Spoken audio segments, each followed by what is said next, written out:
I got my first car about 20 years ago in the year 2004, and immediately I wanted to upgrade the audio system in it. But car audio in the year 2004 was much different than it is today. Today we have something exciting to take a look at that was sent to us by our friends over at Crutchfield. A look back in time with the winter-spring catalog of 2004. So what was the cutting edge technology of that time? What items do I personally recognize, and what items might you recognize if you were into car audio during that amazing era? Really quick, before we start going through the pages, I do want to say a quick thank you to Crutchfield for being a sponsor of the channel. This year they're actually celebrating their 50th year of being in business, and I've always turned to them for my car audio needs because they have a ton of resources to determine exactly what you need in order to install a system into your car. Whether it's wiring harnesses, the different speaker brackets you're going to need, the different fit kits for an aftermarket radio, they have you covered. Better yet, now that they are a sponsor of the channel, you guys can take advantage of a special offer for car audio fabrication fans and save on your next purchase by checking out the link down in the video description. All right guys, so here we are. Let's get this catalog open, taking a look at the first page here. Interestingly enough, like I mentioned, they're celebrating their 50-year anniversary, and this was 20 years ago, so they were celebrating 30 years in this catalog.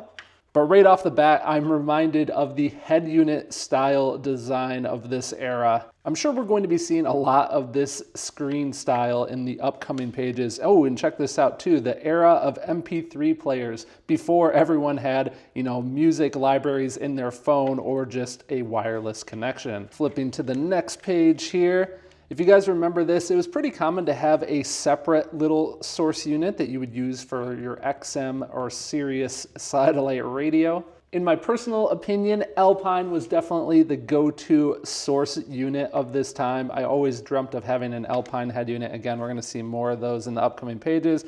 Got some old school Rockford Fosgate punch amplifiers here. The good old Kicker Solo Barrick L7. Check this out, a little bit of a Crutchfield demo vehicle. Now MTX, I was a big fan of MTX when I first got into car audio. Looks like they say subwoofers page 63, so we'll see those coming up. But just a side note here about Crutchfield history as we turn to the next page. This is something I really liked as being a DIYer, somebody that was new to car audio, is Crutchfield had a lot of resources where you could call them, you could talk to somebody that's familiar with doing these installations, but also the fact that they would tell you exactly what wiring harnesses you were going to need, what fit kit you were going to need for your radio, what speaker adapters you were going to need, even the speaker harnesses, seeing that all that was oftentimes included free, and even today that is still the case on a lot of qualifying vehicles. Having all those components included for free was a huge value. So check this out, new arrivals for 2004. So these are some brand new head units of the era. Check out that Sony receiver right there. Again, model numbers, I don't quite remember. I remember one of my good friends had a Sony receiver that was a lot like this, and I faintly remember like dolphins going across the screen and all sorts of different visuals. Just super cool at the time. I feel like this right here was also a common feature where they would have a screen that basically would flip back in and it would kind of look like a blanked out dash. That way thieves would be discouraged from stealing your aftermarket head unit. It's funny that you can see Norah Jones is the artist right here in this sample image that they used. Norah Jones is pretty popular amongst the sound quality community for using as reference tracks. So this was early on in the internet days, so this was something that you would commonly find in catalogs, was a chart like this that listed all the different model numbers, in this case of the receivers, and then you could compare different features of those receivers. So you could see what depth was available on each receiver. That way, if you had a depth in your dash that was quite shallow, you could account for that and kind of narrow down your selection. You could see if the aftermarket receiver would have CD changer controls. Who remembers having a CD changer in the back of their car? You could load up a couple of CDs into the changer and have that ready to go. Man, just a different time we're in right now with basically an unlimited selection of songs in our pocket. So this is what I wanted to see here. Check this out. Starting to compare the look of all the different aftermarket head units here. Right off the bat, I personally was always a big fan of the Pioneer head units. I just always had good success with them. And I'd say actually this one in particular looks really familiar. I feel like we might have put one of these in my dad's Camaro at the time. He had an old 76 Camaro. That head unit there. Definitely looking familiar. Again, like I said, I don't remember a lot of the exact model numbers, but man, tons of different offerings from Pioneer. Of course, Kenwood was big back in the day here. You can see some of the different Kenwood head units. I remember this was cool. You had a bunch of different colors you could choose from on the backlighting here to kind of make it match the interior of your vehicle, which is always a cool feature to kind of make it look like it was more stock, more OEM, if you will. Check this out, a combination unit, CD, MP3, and cassette from Kenwood. There's your cassette player entrance right there. How many of you guys out there remember the original aux cord where you would have your factory head unit that had a cassette player and you would get one of those adapters that you would put in there and that would give you the 3.5 millimeter aux cable that you could plug into like a handheld CD player? Or I guess we're starting to get into having handheld MP3 players in this day and age. How many of you guys remember that? Like I mentioned earlier, here is one of those 6-disc CD changers. This one was from Kenwood. Like I said, you would put this in your trunk. Ooh, they even had a 10-disc option. It had like this cartridge in it that you would slide this door open, pop that cartridge out, you could load up your CDs and put it back in. Personally, I don't think I ever owned one of these. I always had the head unit would have the CD player built into it and go straight into that or connect an MP3 player. So this was even kind of probably at the tail end of that part of the car audio era, but nevertheless, pretty cool to have some options there with multiple different CDs. Some more different options from Kenwood here. And check this out, now we're into the Alpines. So these were the ones that I always kind of wanted to own. I feel like Alpine was a little bit more of a high-end brand, if you will, in comparison to Pioneer. At least that's kind of the opinion that I got back in the day. What was iconic about the Alpine head units is they always had these blue or green, like 4 buttons, or sometimes it was 6 buttons off to the side here. I feel like there were models that had 6. Maybe I'm misremembering that. Maybe it was just the 4, but they always had these 4 buttons off to the side. And I do have to say, I definitely miss having the turn style dial. A lot of the aftermarket head units nowadays, if you can install an aftermarket head unit into your vehicle even anymore, they always had a knob back in the day, and the ones today's, that's not as common. I wish it was. You gotta love that volume knob. Some different Sony Explode. Remember that, guys? The good old Sony Explodes. I'm sure there's some of those subwoofers in here. Again, whole offering from Sony. There's kind of that visual thing that I sort of remember one of my friends having. Look, this had like a space style design. That was just the coolest thing back then. Look, I got my dolphins swimming up on my dash radio. Let me get into some Panasonic head units here. Some JVC. Again, with the JVC line, it seemed like it was pretty common to have these changing in the backlighting. Look at this one. This one you could even change the bezel that went around everything, that actual plastic piece. So it looks like they even had like a wood grain version. So you could easily match whatever the style was in your vehicle. Of course, you've got some Blaupunkt, some dual head units there, Clarion. But if you guys can't tell, during this era of car audio, it was definitely common to simply replace your head unit with an aftermarket version. I would say virtually every vehicle on the road, it was really easy to just swap in a single DIN or a double DIN head unit and be able to upgrade. So, I mean, look how much of this catalog is dedicated to just the head unit offerings there.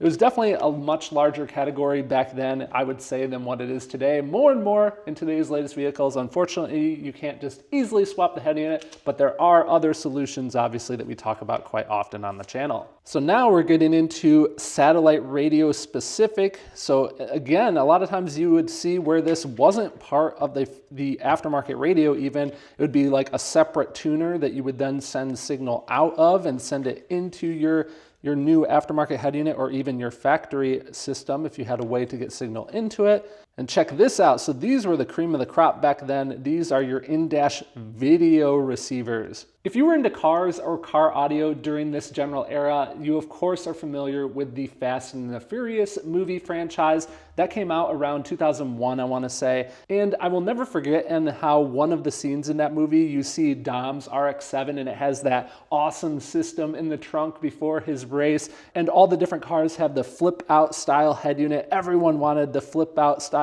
screen. So you see a few of those here. Also quite common to add screens into the headrest of the vehicle, or also to add them as a flip down from the roof. There's your headrest screens right there. So again, this is something, kind of a category that I feel like isn't as common anymore nowadays. We do see a lot of OEM systems that oftentimes will have that as part of a solution. But personally, I just feel like people don't find this category as interesting for whatever reason nowadays. I think a lot of it's because, you know, the kids, you just give them a tablet. They don't necessarily need the screens in the back anymore. But what do you guys think about that? Do you think that that trend has gone away or not? Now, another technology here that wasn't common to actually have built into the head units of this time, it was kind of a separate thing, was GPS navigation. Check this out. You've got some of the different Garmin units of the time. You've got this dashboard GPS that would just mount on your dash and give you your directions. You've got the handheld version as well. I feel like this is the era that was just starting to break into actually having it somehow tie into your aftermarket system.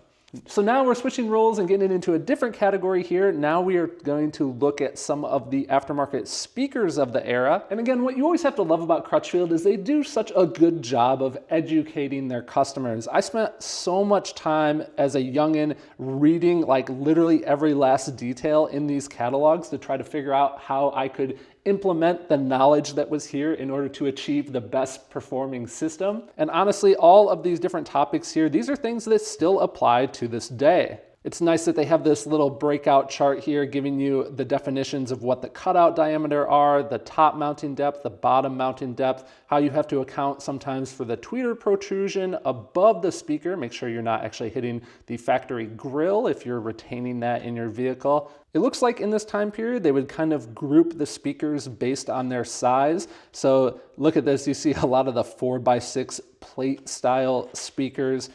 Of course, we still commonly have 5 1/4 and 6 1/2. So right here, you're seeing 4 inches, 5 1/4. Let's see, also some 6 1/2. Again, I remember these, the Alpine S series, always had my eye on those. I don't think I ever actually got a pair. Again, during this time, I was in high school and I was just working all sorts of odd jobs, being like a farmhand, loading hay into the back of a hay baler, doing things like that to have a little bit of side cash to be able to afford car audio. So at the time, I want to say I went with like some Pioneer speakers.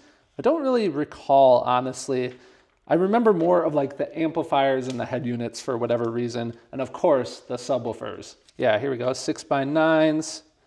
All the different options there with the common companies at the time. You've got Bazooka, remember them? Blaupunkt, Kenwood, Pioneer, Infinity, Sony Explode again. I feel like we're gonna see the iconic, oh, well, they're right there on our next page. The iconic Explode subwoofers. But don't forget also the component speakers of the era. So as we know, having component speakers can be advantageous depending on your system design.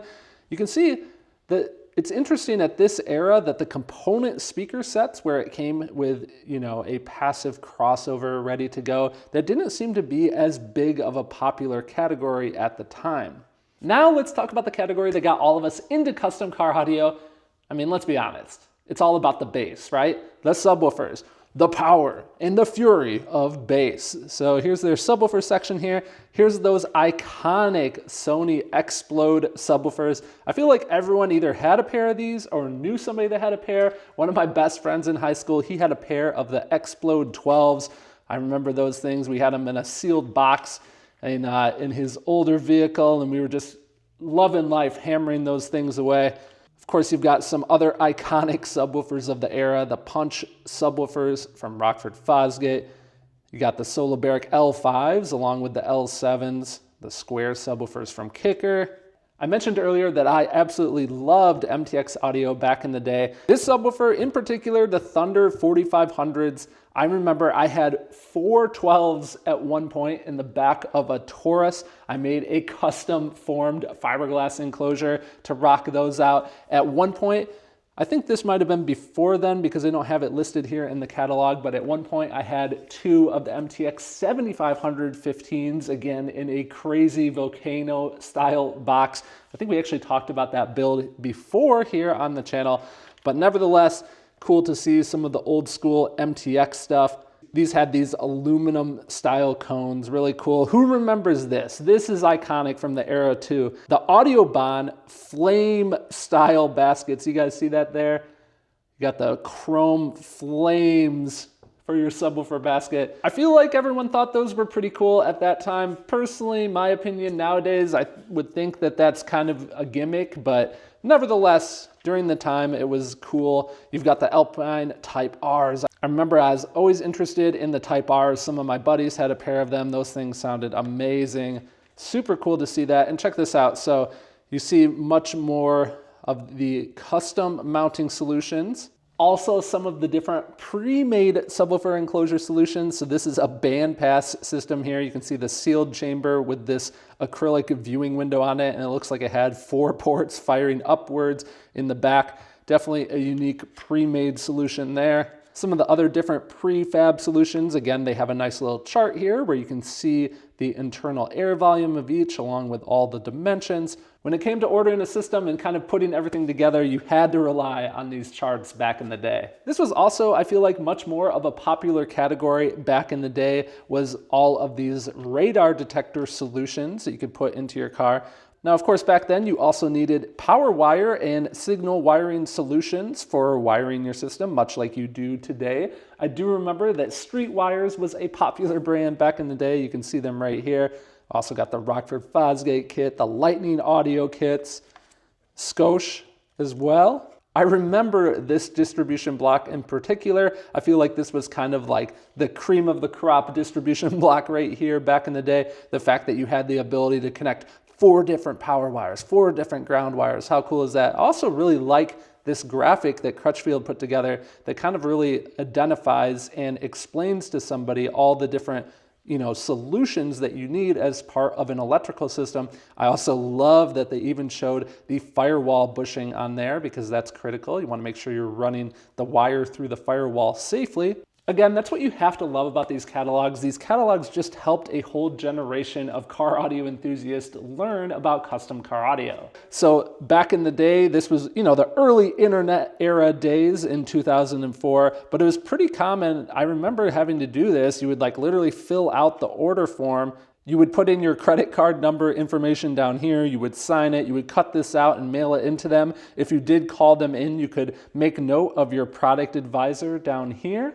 Definitely much, much different than it is today, where we can just go online and order. Now, there's one more important car audio category that we want to look at here, and that, of course, is amplifiers. Again, we see our lovely charts with all the different specs, comparing all the different amplifiers at the time, and I want to get to it here. I know there's an amplifier in here that I personally own. Here's some Rockford Fosgate stuff. Check out the old Power Series amplifiers there. The Sony Explode. I remember just the look of these as well, how they matched up with the look of the subwoofers.